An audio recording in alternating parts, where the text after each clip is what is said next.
ఒకవేళ పాకిస్తాన్ మీద యుద్ధం అంటూ మొదలైతే I will be the first to fight అన్నది ఎవరంటే ఈయన ఇంతకుముందు టెర్రరిస్ట్ 2 దశాబ్దాల క్రితం లొంగిపోయిన ఈయన పేరు కాశ్మీరీ లోకల్ మొహమ్మద్ కాలు. ఆయన ఒకటే అంటున్నాడు, టెర్రరిస్ట్గా తన అనుభవాలు షేర్ చేసుకుంటూ మీడియాతోటి, ఇది హై టైం, ఈరోజు భారత ప్రభుత్వం గట్టిగా నిలబడాలి, టఫ్గా నిలబడాలి. And war breaks out, if war breaks out, ఆ వర్డ్ చాలా హార్ట్ టచీగా ఉందన్నమాట, very touchy. If war breaks out I will be the first to fight. So ఆయన సెంటర్ని అడుగుతున్నది ఏంటంటే, teach Pakistan a lesson after Pahalgam massacre. పహల్గామ్లో ఊచకోతతో కదిలిపోయాడు, ఆయనలోని మానవత్వం బయటకు వచ్చింది. Already has given up terrorism, దానికి దూరం జరిగి 2 దశాబ్దాలైంది.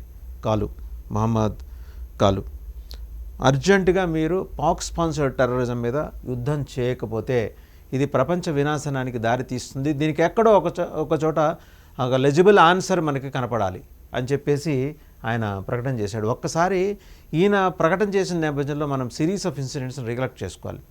దానికి సంబంధించిన వీడియోలు కూడా మీరు ఇక్కడ చూడొచ్చు. ముందర ఆయన general Munir, Pak army chief, తర్వాత బిలావర్ భుట్టో మన ఈ మధ్య మాట్లాడాడు, ఆయన వీడియో చూడాలి.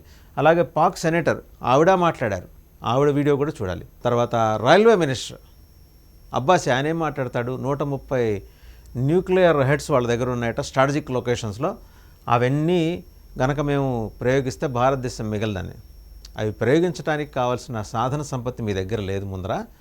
ఇంకోటి, ప్రపంచం అంతర్జాతీయ సమాజం చూస్తూ ఊరుకోదు. అబ్బాసీ కానీ, తర్వాత ఖవాజ్ ఆసిఫ్ కానీ, లేకపోతే జనరల్ మునీర్ కానీ, ఆ లేడీ సెనేటర్, ఉమెన్ సెనేటర్, చాలా ఉన్నత విద్యావంతులు ఆవిడ కానీ, బిలావర్ భుట్టో కానీ, వీళ్ళందరూ అక్కడ చల్లని కాసులు, అంటే డీప్ స్టేట్కి లోబడి పనిచేయాల్సి వచ్చిన పరిస్థితి, ఇంక్లూడింగ్ దావూద్ ఇబ్రహీం. ఈరోజు దావూద్ ఇబ్రహీంతో సహా డీప్ స్టేట్ చెప్పినట్టే అయినాలి. డీప్ స్టేట్లో వాళ్ళదేం పెద్ద రోల్ ఉండదు, పైన ఎవడో ఉంటాడు, ఎక్సో వైయో జెడ్డో. మనం జార్జ్ సొరేసిన చోట్ల అలాంటి గ్యాంగులు చాలా ఉన్నాయి, ఒక 10-15 గ్యాంగులు డీప్ స్టేట్ని రూల్ చేసేవి. ఆ గ్యాంగ్స్ ఎట్లా చెప్తే అట్లా చేయాలి. ఇప్పుడు భారతదేశం సైనిక చర్యకు దిగితే డీప్ స్టేటు బదాబదలవుతుంది, తునకలవుతుంది. అది స్పష్టంగా అర్థమవుతున్న విషయం. అవగాహన ఉన్న, అంతర్జాతీయ వ్యవహారాల మీద అవగాహన ఉన్న ఈయన మరి మొహమ్మద్ కాలు అనేది ఏంటంటే, ఈరోజు కనుక యుద్ధానికి దిగకపోతే భారతదేశం ఒక గోల్డెన్ ఛాన్స్ మిస్ అయినట్టే. ఇది సువర్ణ అవకాశం. పాక్ స్పాన్సర్డ్ టెర్రరిజం ని కనుక భారతదేశం యుద్ధం మొదలెడితే కనుక ప్రపంచ దేశాలన్నీ కలిసి వచ్చి పాకిస్తాన్ని టెర్రరిజం మ్యాప్, పాకిస్తాన్లో ఉన్న టెర్రరిజం మ్యాప్ని ఎలిమినేట్ చేస్తాయి. ఇది నా ఆకాంక్ష. సరే, మనం మొదలు మాట్లాడుకోవాల్సింది ఎవరి గురించి అంటే, పాకిస్తాన్ ఆర్మీ జనరల్ ఆయన ఆసిమ్ మునీర్.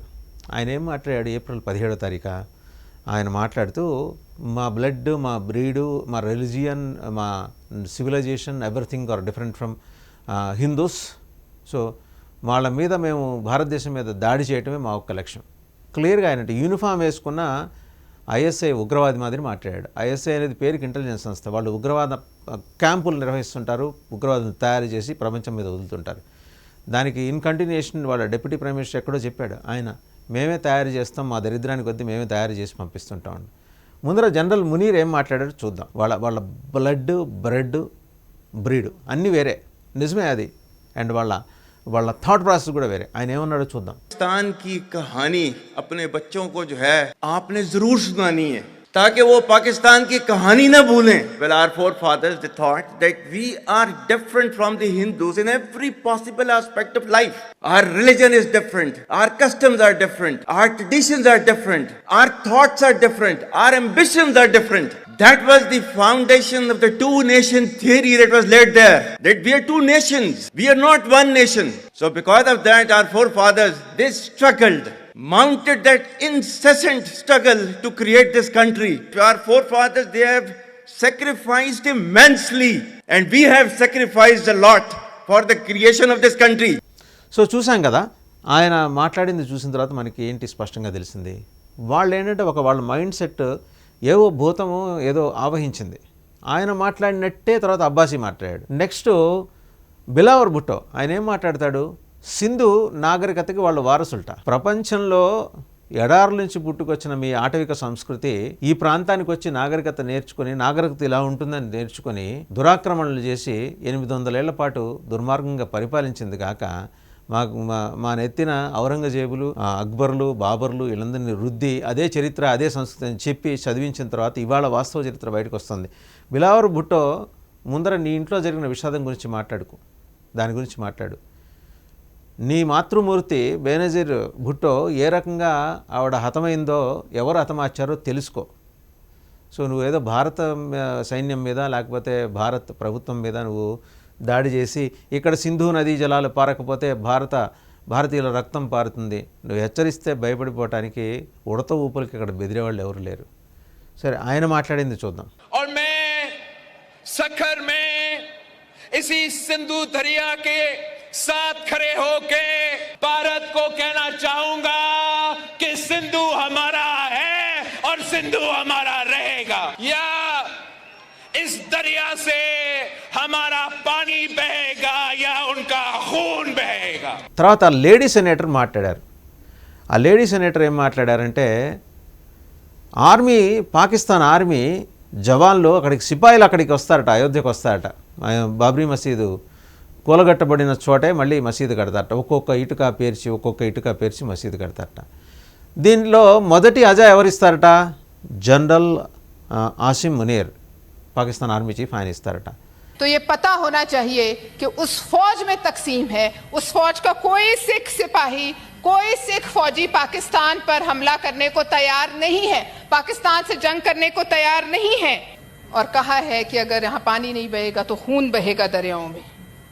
मैं सिर्फ ये कहूंगी कि वो वक्त दूर नहीं है कि जब बाबरी मस्जिद की पहली ईंट उसकी बुनियाद में पिंडी से एक आम सिपाही लगाएगा और उसमें पहली अजान पाकिस्तान का सिपा सलार आसिम मुनीर देगा.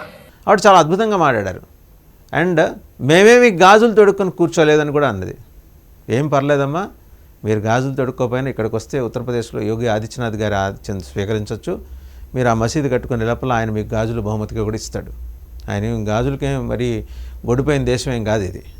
పైగా మా ఇంటికి ఎవరన్నా ఆడపడిచిస్తే చీర గాజులు పెట్టి పంపించే సంప్రదాయం మాకుంది మా దేశంలో. మీకు లేకపోవచ్చు, అది మీ సంస్కృతితో మాకు సంబంధం లేదు. మా సంస్కృతి ఒక ఆడపిల్లవి నోరు తెరిచి అడిగావు, నువ్వు అడక్కపోయినా సరే ఇంటికి వచ్చిన ఆడపడిచి కట్నం కింద చీర సారే గాజులు పెట్టి పంపిస్తాం. నీకేం కావాలంటే గాజులు, ఆ రకమైన గాజులు యోగి కొని జాగ్రత్తగా నీకోసం చేయించి మరి నీ చేతులకి నీకు ఇష్టం ఉంటే అలంకరించుకో, లేకపోతే తీసుకెళ్ళి నీ దేశంలో ఎవరికైనా ఇచ్చుకో.